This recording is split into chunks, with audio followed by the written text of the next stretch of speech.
Mi nombre es Jair Emilio Reyes Beltrán, estudiante de Ciencia Política de la Universidad Nacional Abierta y a Distancia. El día de hoy vamos a hablar sobre el capítulo 3 del informe final de la Comisión de la Verdad. Vamos a analizar 5 casos donde se describe eh, cómo el Estado colombiano ha actuado frente a las víctimas de derechos humanos. En un primer caso vamos a hablar sobre la crisis de seguridad para los líderes sociales y combatientes. El informe revela que tras el acuerdo de paz se ha mantenido una violencia sistemática contra líderes sociales, defensores de derechos humanos y excombatientes en proceso de reincorporación.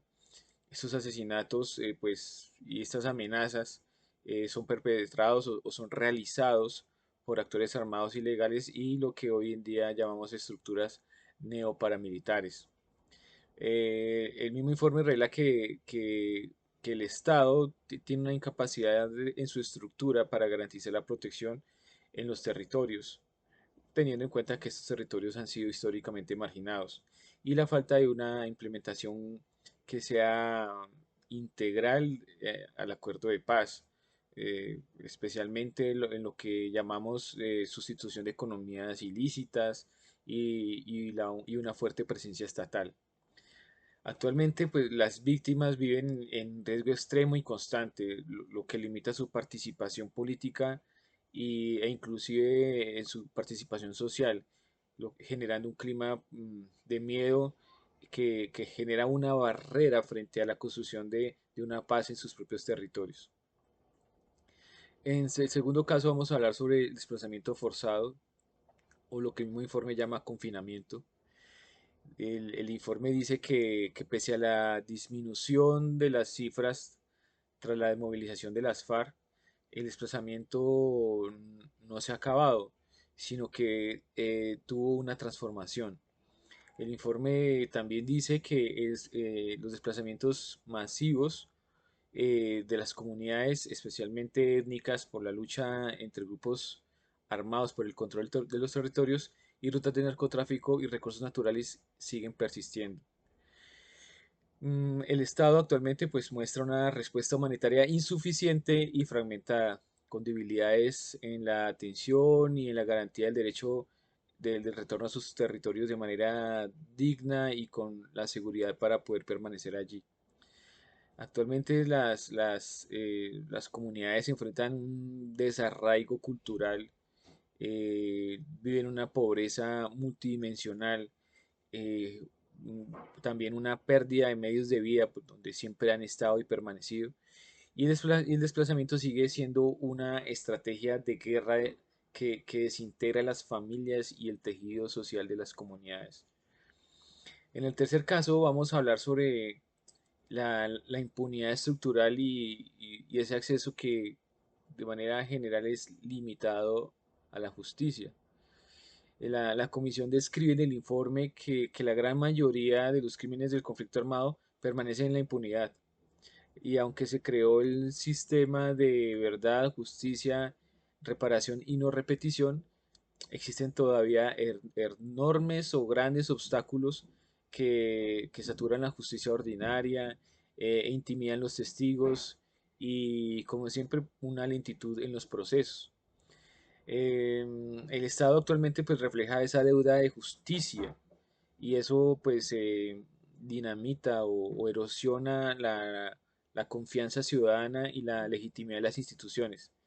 También pues debemos tener en cuenta que hay la necesidad de fortalecer la justicia local y la articulación con la JEP, la Justicia Especial para la Paz, con la justicia ordinaria también. Actualmente, pues la falta de esa justicia efectiva significa la continuación del sufrimiento y la negación a muchos derechos de las víctimas. Las víctimas siguen viéndose victimizadas, eh, se hacen ver como los victimarios, ven como sus victimarios siguen libres o integrados a nuevas estructuras de poder sin tener una justicia plena. Vamos a hablar del cuarto caso que es muy, muy importante y habla sobre la violencia de género y la discriminación como una herencia del conflicto. El informe pues establece que la violencia sexual fue una práctica generalizada y permaneció en el tiempo de manera sistemática y también fue empleada para todos los actores armados sin distinción. En la actualidad ese patrón sigue, lamentablemente, y las formas de violencia de género, pues, y las amenazas a líderes y la explotación sexual sigue pasando en zonas de presencia armada. Actualmente, pues, el Estado evidencia la persistencia de un enfoque patriarcal y revictimizante en muchas instituciones todavía del mismo Estado. Aunque hay protocolos, su implementación es desigual y carece de recursos. Y, y también pues hay que poner en un paréntesis que pues la falta de justicia con enfoque de género pues aún persiste en las instituciones del Estado. Actualmente las víctimas, pues las sobrevivientes se enfrentan estigmatización, eh, barreras de acceso a servicios de salud, justicia e inclusive miedo a denunciar. Y esa violencia de género sigue siendo un mecanismo de control territorial y social. Y por último, vamos a abordar el despojo de tierras y la vulneración a los derechos territoriales de grupos étnicos y campesinos. El informe destaca que el conflicto armado tuvo como uno de sus ejes el despojo de tierras y, y una reconfiguración violenta del territorio como, como, como arma de guerra. Pero también concluye que ese problema no está resuelto todavía aún con el acuerdo de paz, porque todavía hay conflictos por la tenencia de la tierra y el despojo se vincula a proyectos agroindustriales, a extractivismo y a situaciones de narcotráfico. El Estado pues actualmente no pone en evidencia la fragilidad de la política de recepción de tierras, ¿no? Por la lentitud de los procesos, por la misma posición de los actores armados en el territorio y la falta de garantías de su seguridad para los reclamantes que siguen siendo víctimas en medio de la firma del acuerdo de paz.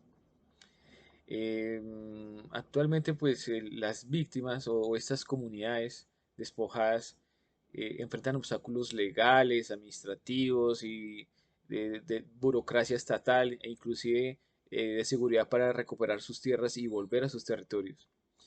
Esa pérdida, pues, implica también mm, que haya vulneración a su autonomía como comunidad, a su cultura y a su sustento económico.